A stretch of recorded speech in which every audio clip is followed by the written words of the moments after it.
Terima kasih Lee Kai Siang untuk cerita pagi Pulau Pinang. Baiklah, kita nak terus sahaja melihat ECER ataupun Wilayah Ekonomi Pantai Timur yang terdiri daripada negeri Pahang, Terengganu, Kelantan dan juga daerah Mersing di Johor. Di mana kawasan ini sebenarnya hampir 51% meliputi kawasan seluruh Semenanjung Malaysia ini dan juga jumlah penduduk agak-agaknya dalam 4.8 juta penduduk di sana. Jadi apa sebenarnya rancangan pembangunan untuk ECER ini? Kita nak terus sahaja bersama dengan Ketua Pegawai Eksekutif Majlis Pembangunan Wilayah Ekonomi Pantai Timur ECER DCC, Datuk Baizawi Cik Mat. Assalamualaikum, selamat pagi. Terima kasih. Waalaikumsalam warahmatullahi wabarakatuh. Sihat hari ini Alhamdulillah. Alhamdulillah. Baik, kalau kita boleh lihat baru-baru ini telah berlangsungnya sebenarnya majlis perasmian Laman Warisan Kampung Laut di Tumpat, Kelantan. Menarik yang ini. Mungkin Datuk boleh kongsikan mengenai projek ini? Okay. Terima kasih Syafiqah kerana menjemput kami. Saya ke Selamat Pagi Malaysia TV1 hari ini. Pada 9 September baru-baru ini, Perdana Menteri telah merasmikan Laman Warisan Kampung Laut di negeri Kelantan, di daerah Tumpat. Projek Laman Warisan Kampung Laut ni adalah sangat signifikan kerana dua sebab. Ini adalah projek yang dilaksanakan oleh ECER. Kami bermula pada masa COVID bermula. Dan kami siapkan projek ini masa COVID juga. Waktu COVID tu? Masa COVID juga. Jadi sangat signifikan. Yang kedua, yang sangat signifikan adalah projek Laman Warisan Kampung Laut ini, yang projek utama adalah memindahkan Masjid Kampung Laut daripada Nilampuri ke tempat asalnya, di kampung asalnya, di Kampung Laut di Tumpat. Apa yang berlaku, Syafiqah? Pada tahun 1966, pada masa saya lahir lah. Pada masa saya lahir, banjir besar berlaku di negeri Kelantan dan Terengganu, dan akibatnya Masjid Kampung Laut tu telah hanyut masuk ke dalam sungai di sebelah Kampung Laut tu. Jadi dengan inisiatif Tan Sri Mubin Shepherd, itu pengerusi Persatuan Sejarah Malaysia, kita pindah masjid tu, kerajaan negeri pindah masjid tu ke Nilampuri. Nilampuri, dan masjid tu telah berada di Nilampuri selama 50 tahun. Jadi hasrat semua rakyat di Kampung Laut untuk memindahkan semula ke kampung asalnya. Jadi mereka memohon dan kami telah diamanahkan untuk melaksanakan projek ini. Alhamdulillah, bukan saja kami telah pada bulan Mac baru ini, kami telah siap memindahkan rombak satu-satu masjid tu, bawa balik ke tempat asal. Masjid ni 400 tahun umur dia.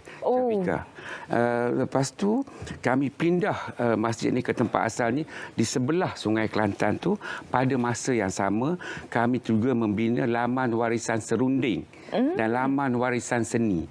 Serunding ni ataupun orang Kelantan panggil sambal daging, adalah produk utama di Kampung Laut. Banyak kalau kita makan serunding di Malaysia ni sebenarnya berasal daripada Kampung Laut. Jadi bukan saja kami bina laman serunding ni, tempat ni juga ada kami ada laman seni. Nak beli batik, nak beli kraft tangan, nak beli wow sobek. Tahu wow sobek? Nak beli gelembung buaya. Gelembung buaya. Kalau ni adalah tempat baru yang wajib singgah di Kelantan.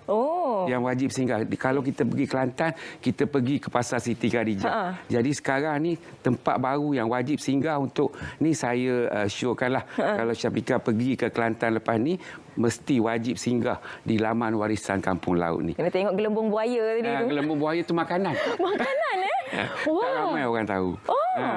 Pada masa yang sama, Syafiqah, kami sekarang ni Masjid Kampung Laut ni dan seluruh laman warisan ni, sebab khazanah warisannya, sejarahnya, budayanya, kraft tangannya, kami nak jadikan tempat ini sekarang ini monumen kebangsaan. Pada masa yang sama, World Heritage Site.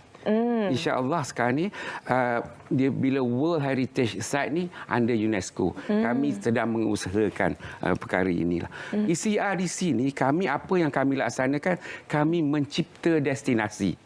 Kalau Syafiqah pergi Terengganu, kita ada drawbridge.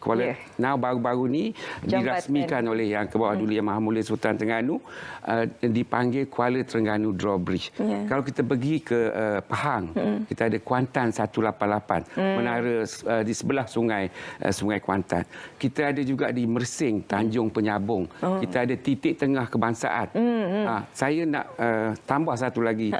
Syafiqah cakap tadi, sekarang ni kita ada Kelantan, Terengganu dan Pahang, daerah Mersing.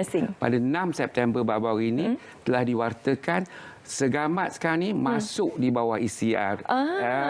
Jadi ECR ni sebenarnya kalau kita tengok Semenanjung Malaysia 51%. Jadi bila tambah dengan Segamat 52% daripada Semenanjung Malaysia ni adalah wilayah ECR.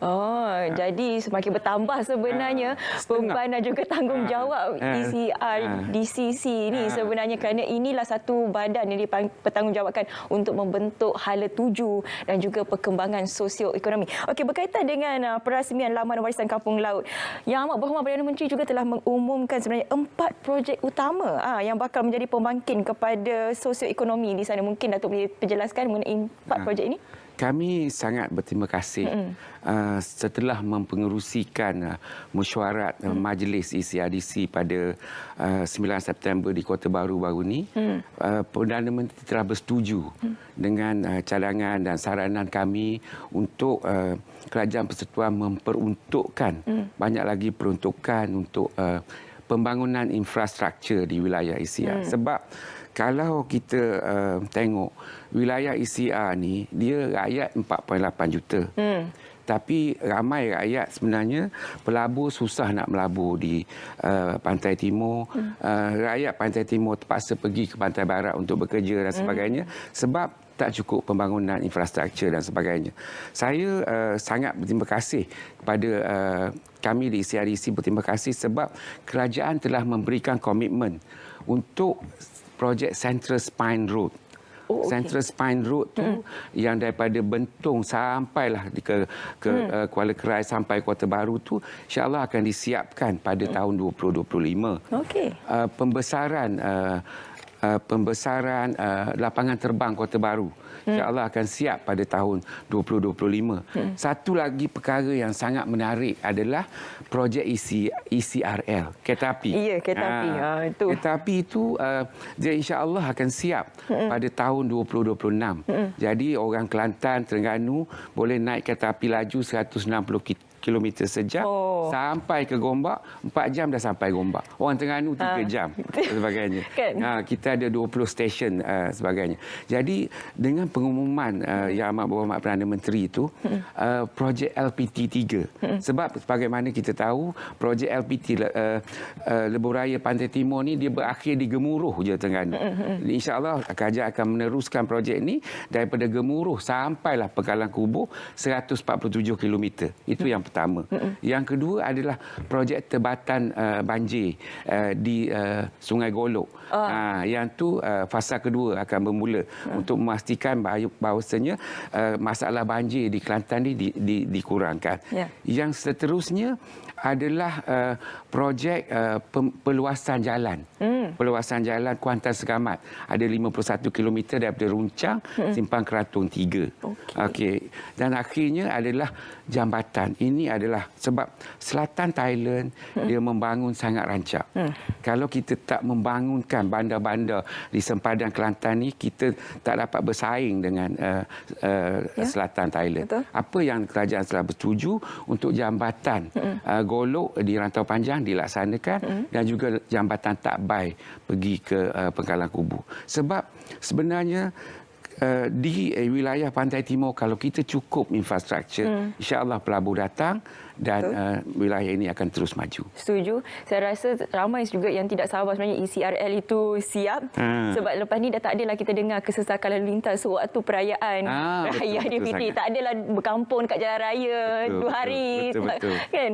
Okey, selain daripada itu, Kak, saya juga difahamkan ECRDC sedang giat bangunkan lembah tenusu Jemaluang di Johor. Ini mengenai apa ni, Datuk? Okey. Sebagaimana kita tahu, kalau kita tengok food security lah, food security di Malaysia, susu segar di Malaysia ni yang kita produce, kita hasilkan di Malaysia ni adalah 60%. 40% susu segar tu diimport. Kami telah melaksanakan satu projek di Muazzam, Pahang.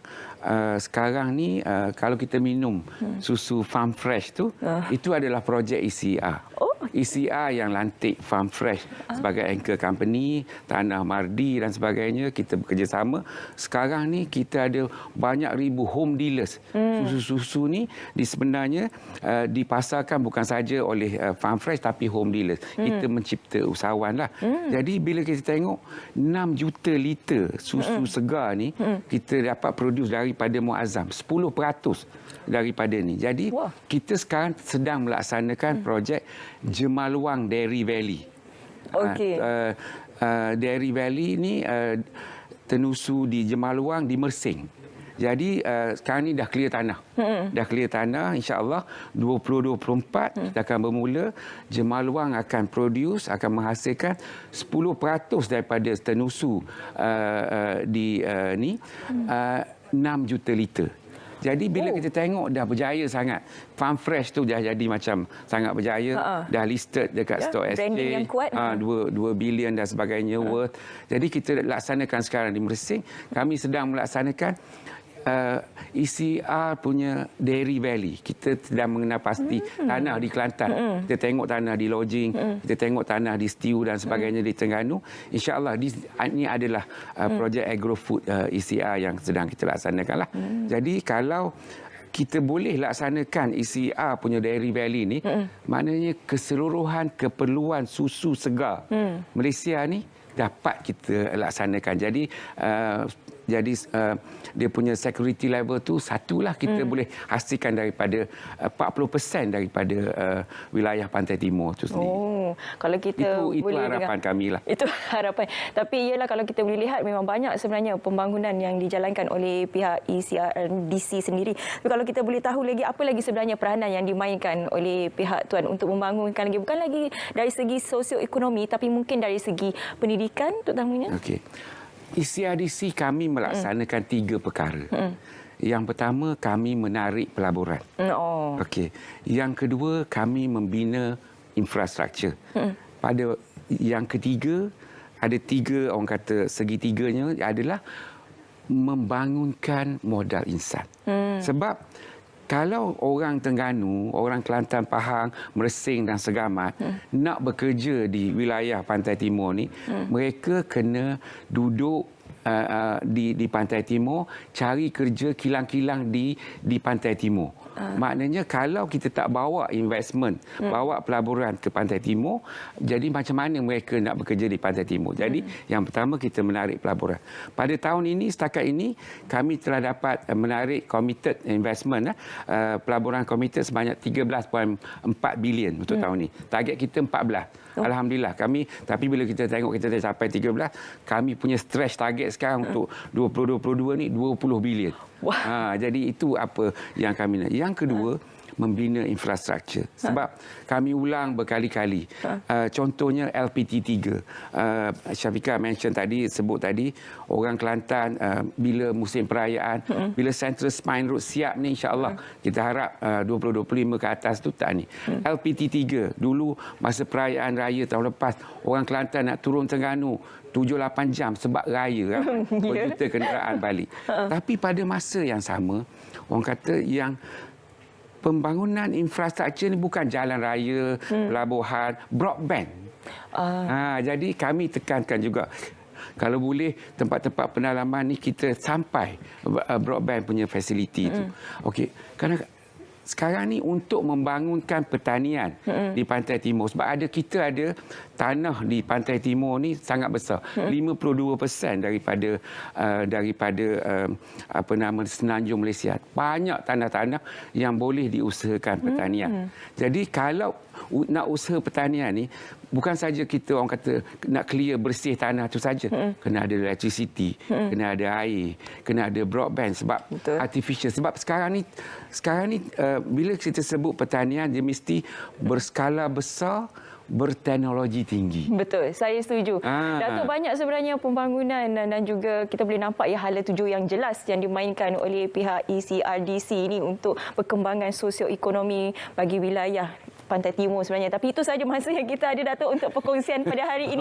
Terima kasih banyak-banyak saya nak ucapkan kepada Datuk Baizawi Cik Mat, Ketua Pegawai Eksekutif Majlis Pembangunan Wilayah Ekonomi Pantai Timur. Terima kasih, Datuk. Terima kasih, dan saya jemput ke laman warisan kampung laut. Ya, banyak saya nak tengok makanan-makanan yang saya tak pernah dengar tadi. Lembung buaya. Lembung buaya.